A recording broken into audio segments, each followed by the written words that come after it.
Welcome to the channel, viewers. Dr. JWA, theologist since 1994. Like and subscribe to encourage me. Subscribe and comment to educate me, and subscribe and share the video to help somebody else.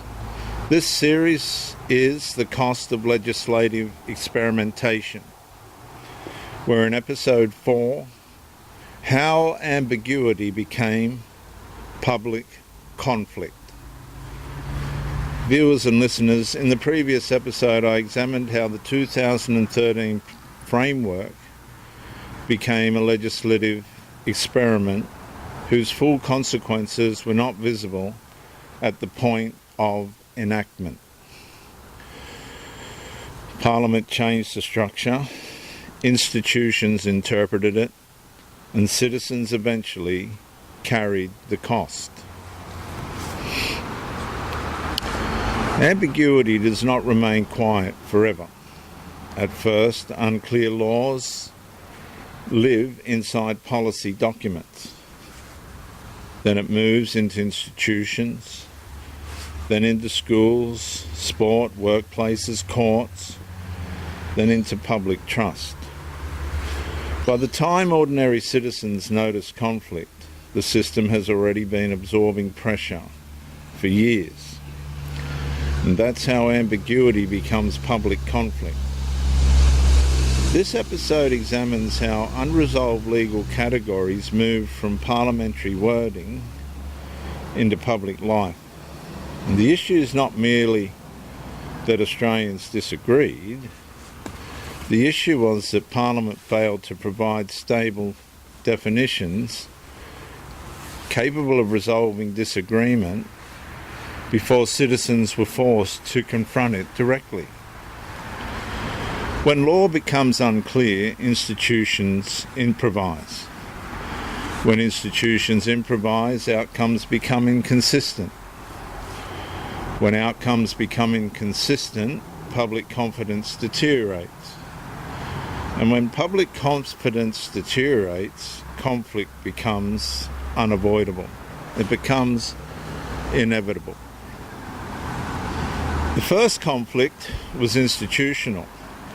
Schools, sporting bodies, employers, service providers, prisons, shelters and community organisations were required to interpret competing protections without sufficient certainty.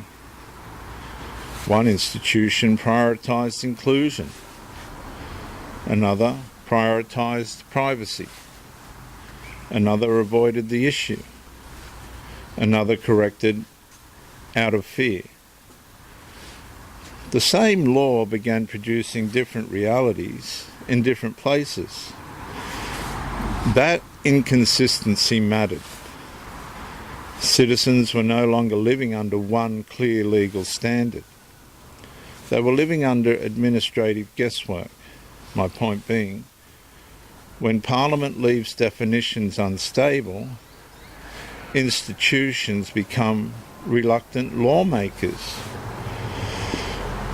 The second conflict was psychological. Ordinary people increasingly sensed that public language no longer matched lived reality. They were told the matter was settled, but it did not feel settled. They were told the law was clear, but institutions behaved as if it was unclear. They were told rights were protected, but boundaries kept shifting. And that contradiction produces social distrust. People do not only lose confidence when they disagree with a law, they lose confidence when the law appears unable to name what everyone else sees. My point being, viewers, that public trust begins to corrode when official clarity contradicts lived confusion. The third conflict, viewers and listeners, was moral. Women who raised concerns were often treated as though concern itself was wrongdoing. Privacy concerns became suspect. Fairness concerns became suspect. Safeguarding concerns became suspect. Speech became cautious. Questions became risky. And institutions learned to manage discomfort rather than resolve contradiction. And that's where ambiguity hardened into corrosion. Because once people fear naming the conflict gains power over them. My point being that ambiguity becomes coercive when citizens are punished for asking the questions Parliament avoided. The fourth conflict, viewers and listeners, was legal. Eventually unresolved categories entered the courtroom. That was inevitable. Courts became the destination when Parliament fails to settle the architecture. Judges are then asked to resolve disputes created by legislative uncertainty. Citizens fund the cases. Organisations absorb the risk. Women endure the consequences. And public debate intensifies because the courtroom confirms what many already suspect. The law had not resolved the conflict. It had merely postponed it. Because court battles are often the final evidence that political ambiguity has failed. And this is my closing statement for this episode, viewers and listeners. Ambiguity became public conflict because the issue was never fully settled at the foundation in 2013. Parliament changed the law, institutions adapted unevenly, citizens encountered inconsistent outcomes, and when women began defending boundaries that should have remained legally secure, courts became involved because political clarity had failed. And this is the cost of legislative ambiguity, uncertainty.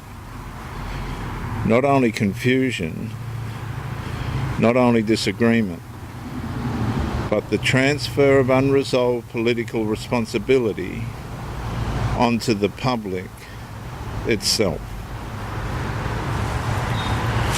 I'm Dr. JWA, theologist since 1994. Like and subscribe to encourage me. Subscribe and comment to educate me. And subscribe and share to help somebody else. Viewers, I'll see you in the next episode. The woman who carried the consequences.